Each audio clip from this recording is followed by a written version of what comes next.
for today is fairness, trustworthiness, and transparency for AI systems. So Mark just gave a really thought-provoking talk right before this. Hopefully you all saw that. Actually, show of hands, how many heard Mark's talk? Okay, not quite everybody, but it was a fantastic introduction to some of the issues that we're intending to cover on the panel this afternoon. So I'm Karen Meyers. I'm the lab director for the Artificial Intelligence Center at SRI International in Menlo Park. And let me start off here just by introducing very quickly the members of our panel, and then I'm going to go back through them again and ask them to each individually just say a little bit about what they do in their day job, whether it's research or applications, what they do in their job that makes them excited to be on this panel today. So let's start with Mark Stefik, I'll just introduce them first. So immediately on my left here, we have Mark Stefik, who's a research fellow at PARC in Palo Alto. Next to him, we've got Victor Lowe, who's the head of data science for Fidelity Investments. Beside Victor, we've got Roberta Stempley, who's a director of CERT at the Software Engineering Institute at Carnegie Mellon University. And last but not least, Pinyu Chen, who's the chief scientist at IBM's AI Research Center. So coming back closer to me then, Mark, do you want to start off? And I'll just remind our panelists to please speak into the microphone. So can you let the audience know, what is it about this area that gets you excited? Okay, sure. Thank you. I should say a little bit what we did, why we deserve to be here too. I'll try to say something about that. So I've been thinking about what do I know about trust, and when have I had to confront this? So I have kind of a I'll say checkered research career. I'm a research fellow at PARC. In the earlier part of my research life, I'm actually probably one of the main inventors on digital rights management, and that's all about trusted systems. And I'll tell you that the questions I was asking in those days are probably closer to the engineering considerations and sort of network protocols for establishing trust. These days, I'm back into my AI shoes, and I think many of you heard my talk on that in the last half hour. What I'm really excited as much about the prospects of human-machine collaboration with machines and the need for trust around that. And the prospects that when people ask these really hard questions about whether we should trust the machines, I see that as being something that we would want to ask, not just on that machine in the network or something like that, but on machines we work with every day. And ask how do we actually build those trusts? And so I'm really fascinated by questions around that. Okay. Hi, this is Victor Lowe, and I've been practicing and leading data science and AI for over 25 years. And over the past several decades, I've been seeing a lot of questions, having a lot of questions on the business side, why this model would work, and what are the major drivers, and they want more and more transparency. 25 years ago or so, people were mostly using things like logistic regression. Some people found it very difficult to interpret, but some people found it okay. But lately, of course, we're talking about random forest, deep learning, and so on and so forth. It's getting harder and harder to be transparent. So I'm very interested in this topic, given that how many people would like to know more about what is going on in your black box. So that's number one. Number two is my focus area. One of my focus areas is causal inference, and I love causality. Anything to do with causal inference, I love it. So it is actually somewhat related to transparency and fairness, and we can talk more about that. Thanks, Victor. So, hi, I'm Bobby Stumpley. I'm with a group called the Software Engineering Institute at Carnegie Mellon University. And some 30 years ago, after the Intergalactic Network was created connecting researchers together, something went wrong, and DARPA figured that maybe they needed a few folks to help them figure out what went wrong and how to handle things when they were going to go wrong. And so my group of researchers was established to look at the security considerations and the practical realities that everything we deploy was about to be put into a contested space, where not only were the users going to use it in a way that perhaps we hadn't designed it for, but there were individuals who might want to intentionally cause it to do things inappropriate. And so one of the reasons I'm super excited to be here today is when we think about trust, it's not the definition of it changes over time and contextually. And one of the things that we now know from security is that our understanding of what might happen when something gets deployed, it varies widely. And so this whole idea of bringing together, moving the state of the art and the state of the practice in security, trustworthiness, robustness, and utility is such an important area, particularly in this domain. Hi, so I'm Pin Chen. I'm a research staff member from IBM Research. So I'm very fortunate to be able to work with a large group of people, researchers called Trustworthy AI group, working on making AI trustworthy, basically bring trust into the AI life cycles. Our mission, right, our umbrella, we have this umbrella topic of Trustworthy AI. Under that umbrella, we have 4 pillars that we believe to be critical to make AI trustworthy. That includes a lot of dimensions that other panelists already discussed about fairness, robustness, explainability, and transparency. Okay, thank you. So we've heard from our panelists, and we've heard, I think, almost throughout the entire conference this week, people saying that they really want that this idea of transparency for AI systems is really critical and needs to be addressed. So. This is supposed to be a session that's focused on research and the cutting edge. So I guess I'd like to throw it out to the panelists and get some insights from them as to what, from each of them, maybe one great idea that they see being developed in the research community that they think will be relevant to addressing this problem. Anyone want to start? The problem of transparency. Yeah, so I'm going to answer your question in somewhat of a different way. And that is one of the things that I think is really impactful about this is that so much of the development and advancement of these technologies is actually being done in the open.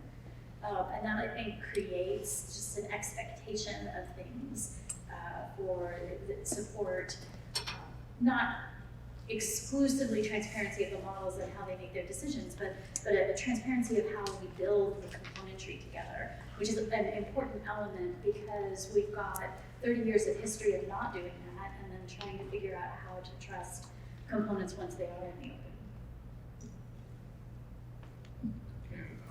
open. I remember some time ago, a long time ago, I debated with someone, why do we need transparency? So in some ways, some people believed at the time that, as long as you have an accurate model, whatever criteria you use F1 or AUC or some other criteria that look great, those look beautiful, so why not? Why transparent? So I think it all depends on the context. And in certain areas, maybe transparency is less of an issue. For instance, if you are trying to translate writing from French to Chinese, and do you have to understand why this stroke is equivalent to the other stroke? You may or may not care about that. Of course, sometimes we do because it could be a legal document and some sensitive document, but sometimes it's just an email or something that is pretty casual, so you may or may not care. So I think it largely depends on the context. For situations when it is important to understand what is going on in the black box, and there are already many developed methods that many people already talked about in this conference. So the easiest one actually is, it's no longer cutting edge, but many people use it easily. It's just to take the predicted value from your complex model and then do some simple predictive model using the predicted value from the complex model, and use a simple technique to understand what's going on. So you can do a decision tree, which is one of the easiest to understand. I found decision tree actually easier to understand than regression or logistic regression.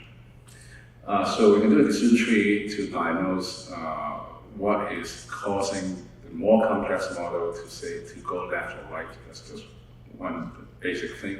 And there's some other more established techniques called LIME, L-I-M-E, and Google has a technique called CAV, which is designed mostly for deep learning neural net, which stands for Concept Activation Vector. So there are many, many research projects out there that are trying to come up with good metrics to understand the black box more and more. Karen Howe is one of the reporters for the MIT Tech Review. She has a recent article which cites an example other people at this conference have cited also about from Criminal Justice Review. It has to do with whether when people, young men generally, can be let loose on bail when it's safe to do that. And there's various programs around it that try to make that kind of a judgment. She invites you, if you read this article, to play a little game along with her. There's this little scale and a sort of a needle you can move back and forth. We are trying to set the parameters for saying this person can be released and can't be released, and you're trying to do it in a way which is fair. And at the risk of doing a spoiler thing, which you sort of have to do for a short thing here, it's a trap. Her exercise is really a trick, because what you might not notice when you get started is that the kinds of criteria over which you can move the slider have to do things like how likely is it that this person will be rearrested? And the bias question which comes up here is whether the criteria for fairness are unfair to young black men versus young white men. And what you might not know when you're playing with this needle and trying to get a degree of fairness is that already the notion of being arrested is biased towards arresting black guys more than white guys. So no matter where you move the needle, as long as that's one of the criteria, it's not going to work. So there's a kind of notion of transparency there, and I think that your experience in playing with her exercise, or the sorts of things that come up in all kinds of situations where we're trying to get fair or systematic processes for making these kinds of decisions, is that you might not notice the biases. And the idea, which I think which is coming up, is something like this. Rather than looking at this problem as being something that the machines should solve, why don't we recognize that the machines themselves have certain capabilities that we don't have as people? They can look through lots of different kinds of data, run all kinds of correlations, and look for cases where bias might be arising and suggest that. So in other words, this business of getting the notion of fairness right should draw on what people are good at, which is understanding something about the social situation, the prior knowledge, and stuff like that, and something machines are good at, which is going through lots of cases and offering suggestions. And I offer that as a way of sort of changing the equation of how we look for these things and changing the notion of how we understand transparency. So I would like to raise a different perspective. So I believe transparency can happen when we really try to understand better what AI can do and what AI cannot do, most importantly. Most of the time, because the AI is relatively a new technology to us, so we kind of doesn't have the right expectation for it. And one example I like to make is if you look back in the technology, like take for example cell phones as an example, is now considered as an old technology. So who in this room would be surprised if cell phone cannot be used in water? Right? I guess nobody will be surprised because we as a human kind of know cell phones by definition cannot be used in water. But this does not happen in AI technology too much. We humans are too creative, and we somehow believe AI is the magic button such that when you click it, everything can be solved. And that's not the right expectation. And I believe the full transparency will come if we have a better understanding of what AI is capable of and what it's not capable of. Okay, thanks. So, building on some of your answers there, I guess one question I'd like to pose to the panel then is the concept of machines and humans do think differently, and so we as computer scientists, do we have a responsibility to redesign our algorithms so that they are more understandable by people, or is the issue here more that we need to train people to understand better what our AI systems are doing? So I'd like to ask all the panelists to respond to that. Anyone want to start? Can you? Yeah, sure. So I believe a lot of excitement are going on in this AI field, and we see a lot of the news saying, hey, AI is surpassing humans' performance.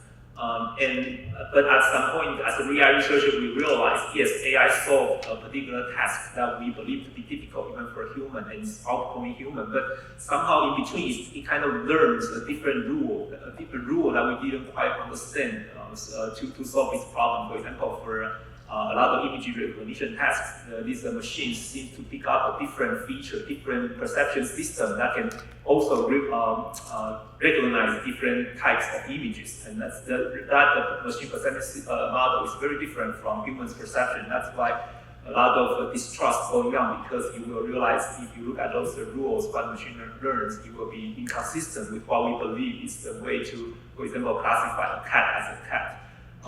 So I believe, yes, as Karen mentioned, it's a kind of a translation between what machine learns to language that we can understand is very critical to make AIs trustworthy and transparent. These are the questions that drive me completely batty, because the answer is yes and yes, right? I think a lot about, to get philosophical for just a moment, the idea of time and the fact that one day passes into the next didn't really happen in human cognition until we had language. Once we had language, now we had something we could talk about concepts around, and now our exploration of concepts has evolved. And then we decided that we needed language that talked about men and women in ways that didn't bias one or another. So yes, we need humans to understand the machines and the algorithms, and we need the machines and the algorithms to understand the humans, and as those two things evolve, our desires and needs will also evolve.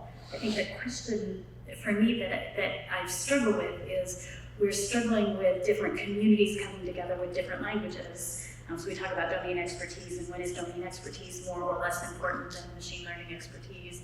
We talk about, I'm watching the crashing together of the machine learning and statistician community, data science community with the cybersecurity community, and so there's this whole conversation about, is adversarial AI the same or different than malware? And these are conversations that aren't helping us move the ball. So let's focus on the things that will help us evolve and help us take better advantage of the technology in the domain spaces that we can.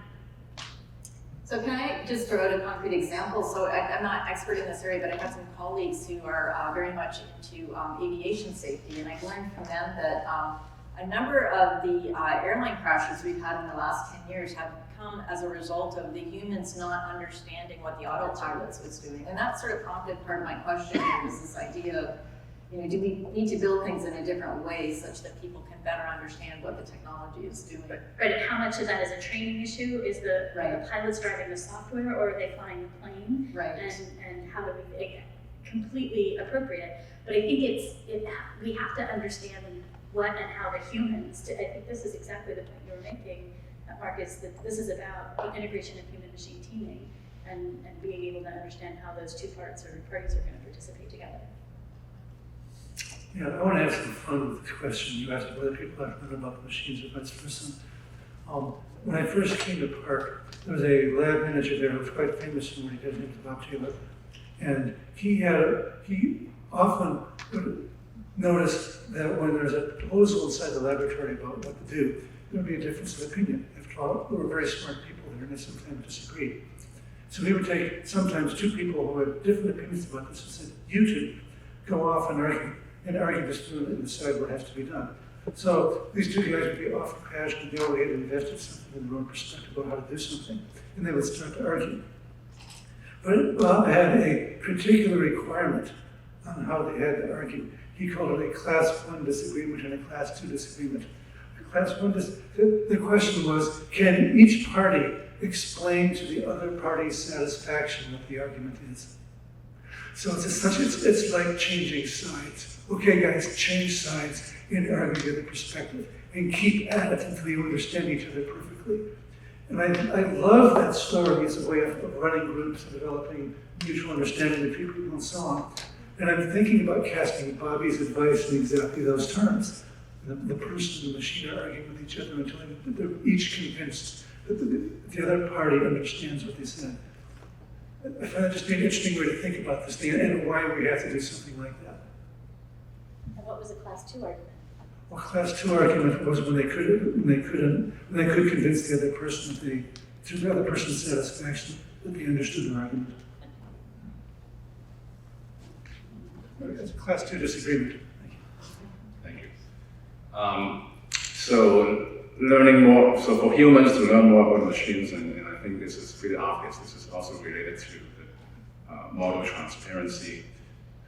And if humans understand more about the machines, there's a possibility that humans can actually improve it, not just algorithmically, but also can insert their own knowledge into the machine. So, for instance, there are many expert systems in the past that were medical systems, right? So if we know something about what kinds of symptoms might be correlated with what kinds of diagnosis, so medical doctors could come together to create an expert system. That was already there in the 80s.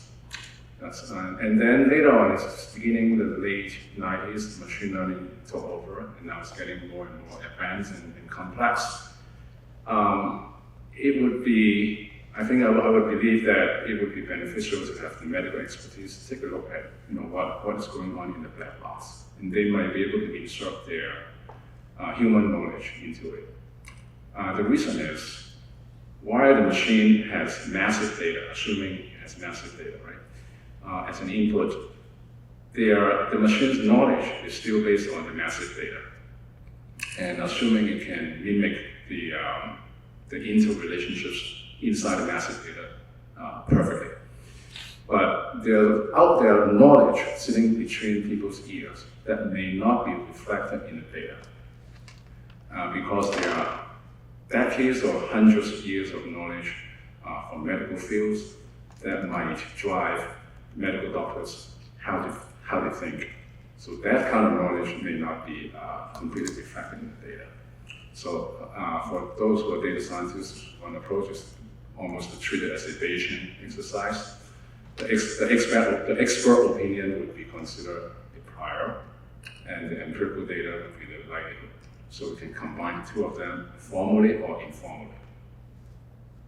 So it's interesting you bring up expert systems. It's a great segue into my next question. So if we think about the knowledge that humans have and how humans like to express it, right? Humans like to talk about things, complex topics in terms of abstraction and generalities and so forth, which our language enables us to do.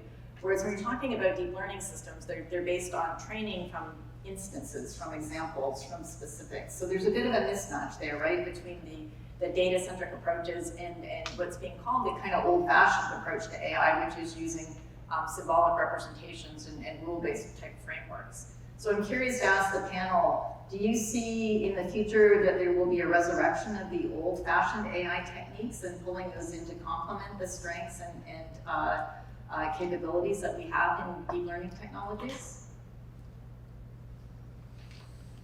Well, I guess I can jump into that when I wrote the textbook on expert systems.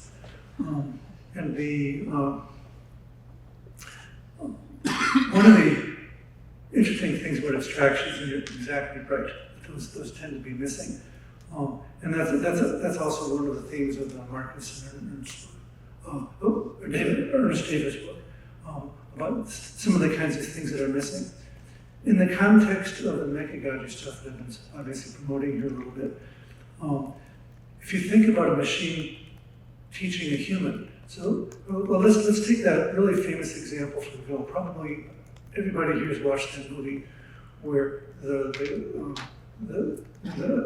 great Go master is playing against the machine, and there's a room of Go experts in the room, and the machine makes a move, and there's just a gasp in the room at that moment when something's happened. Well, there's a story about what happens after that. I think that it took something like 3 weeks, but I wasn't there. I don't know exactly. But it took a collection of Go masters and AI programmers 2 or 3 weeks to go through the stuff, figure out why did that move make any sense. And then it turned out that systematically people had been teaching, like in the sort of lineage of how you learn to play Go, against making moves of that kind because the solutions were so rare. So I think that becomes then kind of an interesting way of understanding. But and when they did that, that abstraction said, no, that's interesting. We could play that way too. And then suddenly you see the game itself then starts to evolve because that abstraction is now in the space. So what this means to me is that abstractions are something which can be discovered by people or humans. It's not uniquely one or the other.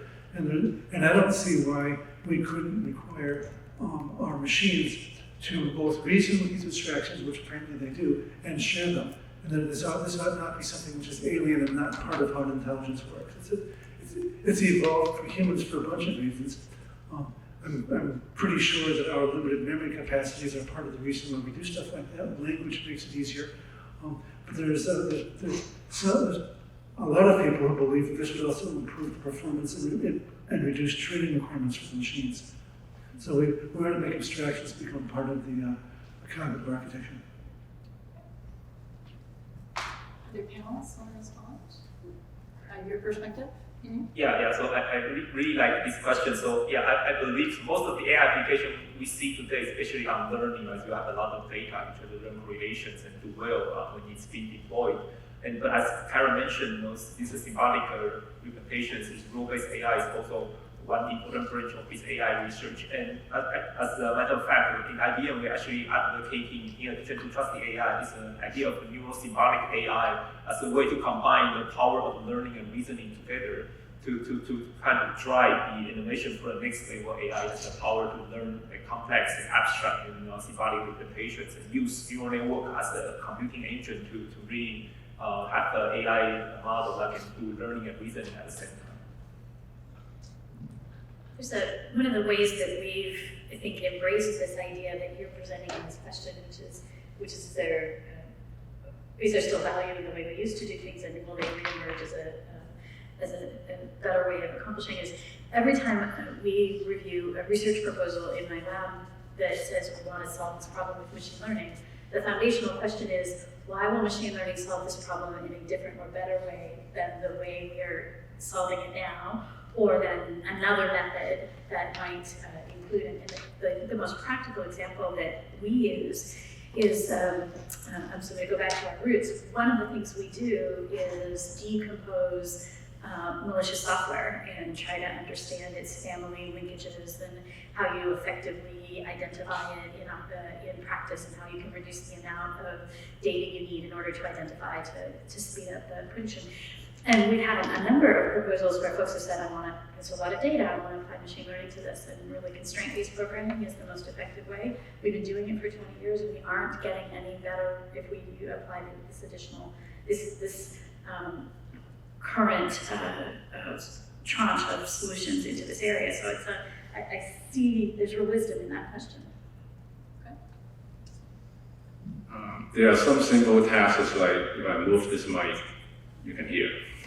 So sometimes you don't need machine learning to do that, but of course you can still use machine learning. So in many cases, we actually don't need machine learning because we already know the cause and effect relationship. But sometimes the situation is complex.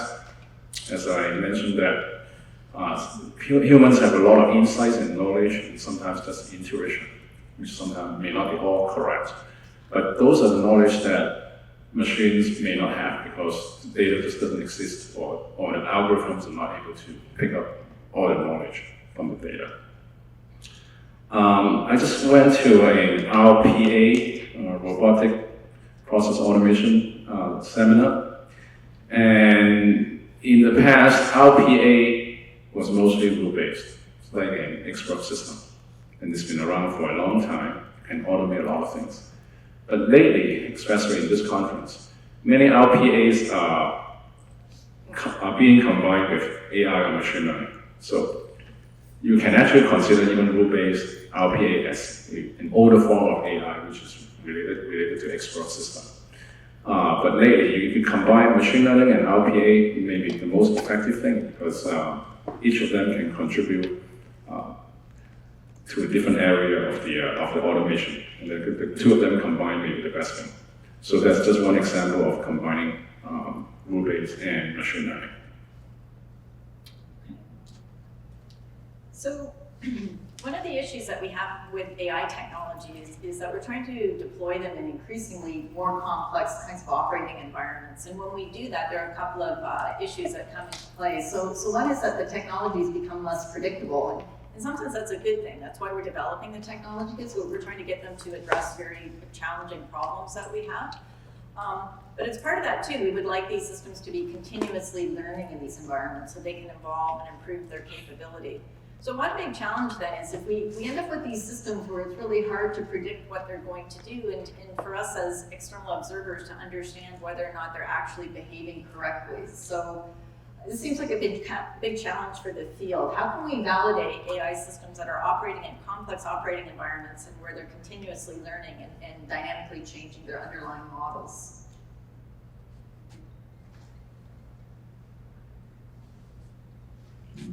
First.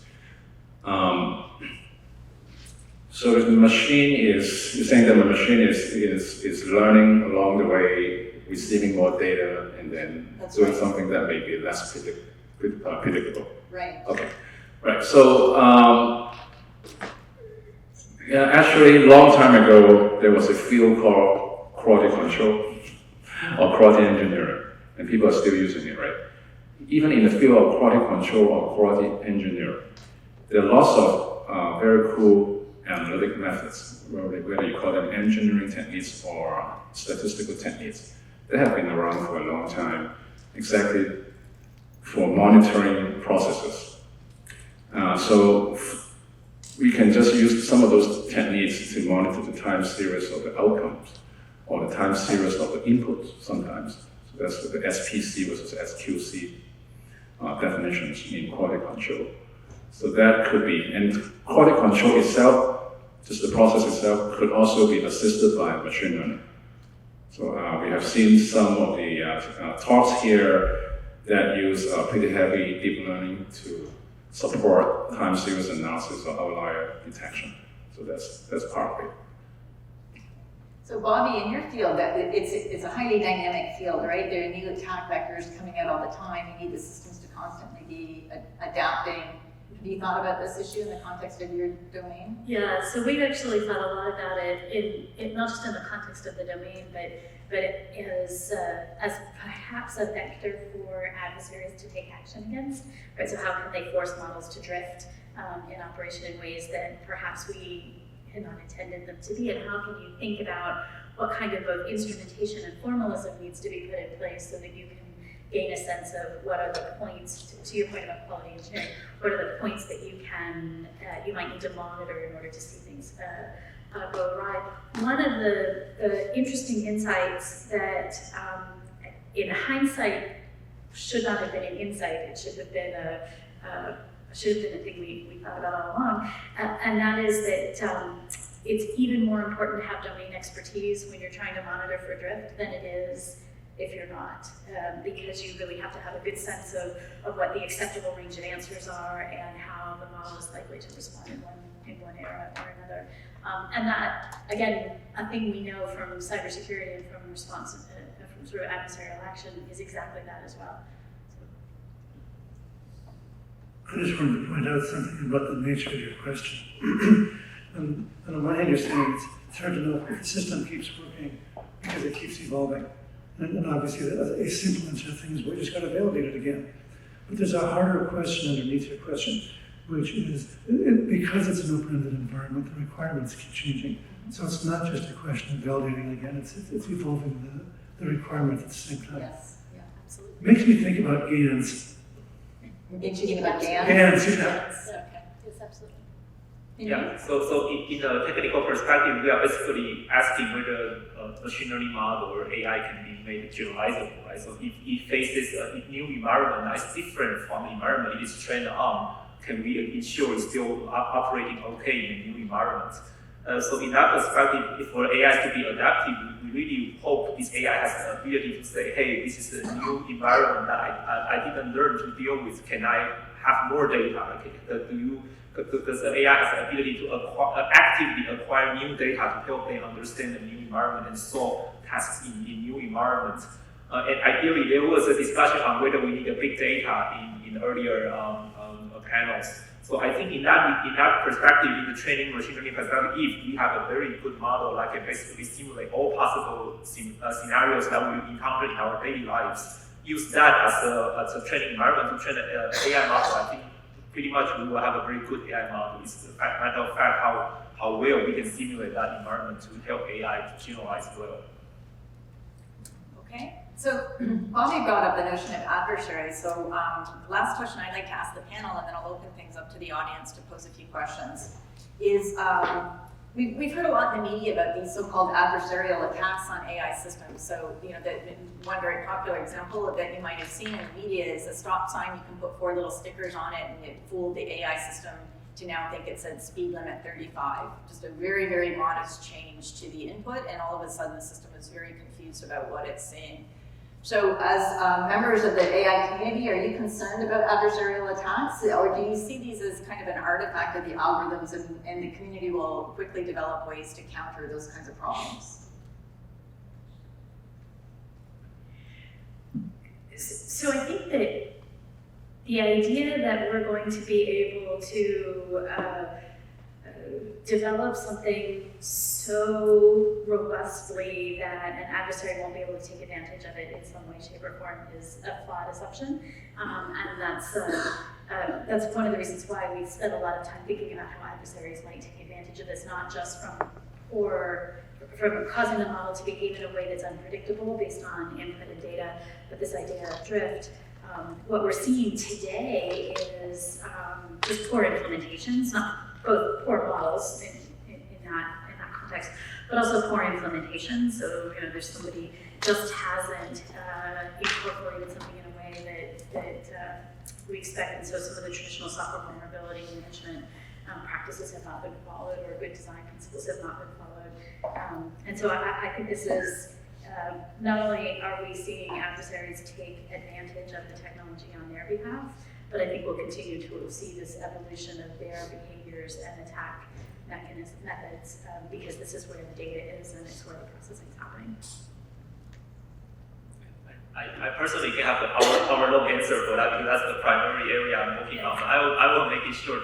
So there are multiple dimensions why we care about adversarial examples. So in AI researchers' perspective, we view it as a kind of indication of the limitation of our current training methods. So when you train these AIs, what happens to this adversarial example, lacking generalization to these small perturbations happening in the input space, basically shows we have some limitation in the current machine learning training pipeline as well. So we must come up with a better way to make sure the training will make the AI more robust to adversaries, to new environments.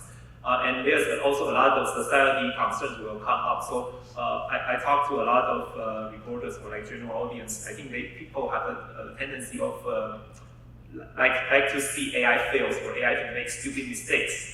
But the question is really, like, as we all know, human also makes mistakes. So is it okay to accept that machines will also make mistakes, right? And these adversarial examples are basically stupid mistakes that we think AI is making. But if you look closely, you will realize why this is happening. It's because of the models are too complex, or we don't have enough data. We don't stimulate the adversarial environments well to make them robust and things like that. So, in order to resolve that issue and kind of gain trust between machines and humans, I think this is a very important case that we need to resolve. I think this is actually related to or similar to another situation in cybersecurity, especially in the field of cryptography. And when we have hackers trying to hack into your system, and what you do first is to see if you can hack into your system like a hacker. Right? So in order to counter the bad people, you have to pretend to be bad and to do something to see if you can break your own system. So that's been happening a lot in the cryptography area. That's why there's so many algorithms coming out. Mostly based on number theory, but there's some machine learning based cryptography techniques going on. I just think about this thing, this is kind of a scary story in the sense that we have biological examples. It's us versus the bacteria or the viruses, or the healthy function of our bodies versus the cancers and stuff like that. You start thinking in metaphors like that, the possibilities for these attacks are much more sophisticated and dangerous. We've seen already And I think it's ahead. So we're going to need to have lead systems that are just better than the ones we have. Okay. All right, with that, maybe I can open up the floor to questions from the audience.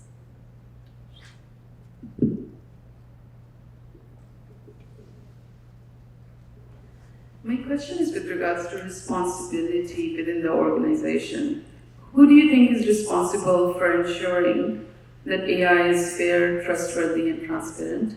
That's one question. And sub-part of that question is, what do you think is the role of internal audit in ensuring the fairness, trustworthiness, and transparency is there?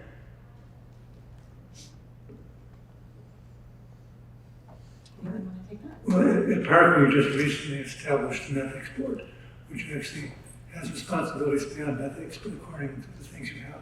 How effective they're going to be is still ahead because they're just getting their first cases now. But that's even inside the research organization for the AI project, it's over there. So we think we have responsibility. I think the question is, why would the responsibility change? Because the method of implementation of whatever the business process or decision making might be leveraging AI. And so I think if we presume that it needs to change because AI is the method of implementation, then what's unique enough about AI that's going to cause us to think that's different? So I think we need to be really careful not to over-identify with AI as something transformatively different when we're thinking about organizational responsibilities and accountability regimes. So in my perspective, I'm really hoping there's an organization or government will make the standards or some tests to formalize this notion of trust in AI. And for example, if we buy electronic products, they will say, okay, how vulnerable they are. For example, if I buy a watch, they will say it's waterproof up to a certain level down to the C level, right? So that's a kind of metric that I'm hoping we can have for AI products, saying, hey, this model is fair up in what sense, and this model is robust under certain attacks. So users can know, set the right expectation when they are using those products. And for a future product, they can test on the same benchmark and claim whether they passed certain tests. And we can even give a certificate for those AI models that pass that standard tests. So I'm speaking based on just my learning and my experience. There are many communities and organizations already. They already came up with a lot of guidelines. EU is one of them. They have a pretty clear set of guidelines. And then Northeastern University, in partnership with Accenture, came up with a very good set of guidelines. AI Now Institute is another one. Alan Turing Institute in London is also another one. So they already have a lot of guidelines there. And most of those guidelines do say that you need to go beyond just the AI and data science people. So you need to involve people who are not just the AI folks, but also the ethical and policy and LLC, legal, regulatory, and compliance, risk and compliance people. So that should be the way to go. Is basically the partnership between people from different fields. That's just basically what most of those guidelines recommended. Okay, we probably have time for one more question. I have a question. Since it's not related to just this topic, is just this set of the discussion, but I'm just kind of curious. I'm the track chair for this particular track, and I keep getting asked this question all the time: that which is the most disruptive AI application today? Is it personalized? I'm just giving you some choices here. That doesn't mean. Is it personalized medicine? Is it, generation of some kind of, the imaging example that to do kind of synthetic data creation? Just something which fascinates each one of you. Nothing to do with, from your project or your company perspective. Just as on a personal level. So in a good way or in a bad? Both ways. We can add on a little bit of a good humor here. So, Ad distribution. yeah. Okay. I would say speech and language understanding, which has enabled this whole new generation of conversational assistants, so speech-based interaction with technologies. Customer service agents and, yeah. I was a scientific discovery. We see a lot of advances in using AI to really accelerate the process of scientific discovery and also finding new drugs or solving a problem that seems to be very challenging. Okay, awesome, thank you. You're all the optimist of the group, I'm the pessimist. Any comments from you two? You can have fun, you can say a negative one as well. Well, in terms of the tools, I think unstructured data is one of the biggest things because a couple of decades ago, very few people were able to analyze unstructured data. Now, a lot of people are doing it, whether it is NLP or speech recognition or image processing, they're all unstructured data. In terms of the application, I kind of prefer personalized medicine or something like that. So a few days ago, just last week, Nobel Prize in Economics was awarded to 3 economists at Harvard and MIT. What they did was basically using an analytical method. They used something pretty fundamental, just RCT, randomized control trial, and their goal was to solve for world hunger, basically, to solve poverty problems. So that was significant. Even though the math itself may not be highly advanced like RNN or CNN, yet the potential and the implication of those were huge. That's why they more than well deserve the Nobel Prize. Yeah, thank you. Okay, with that, I think we're out of time. Please let's welcome our panelists.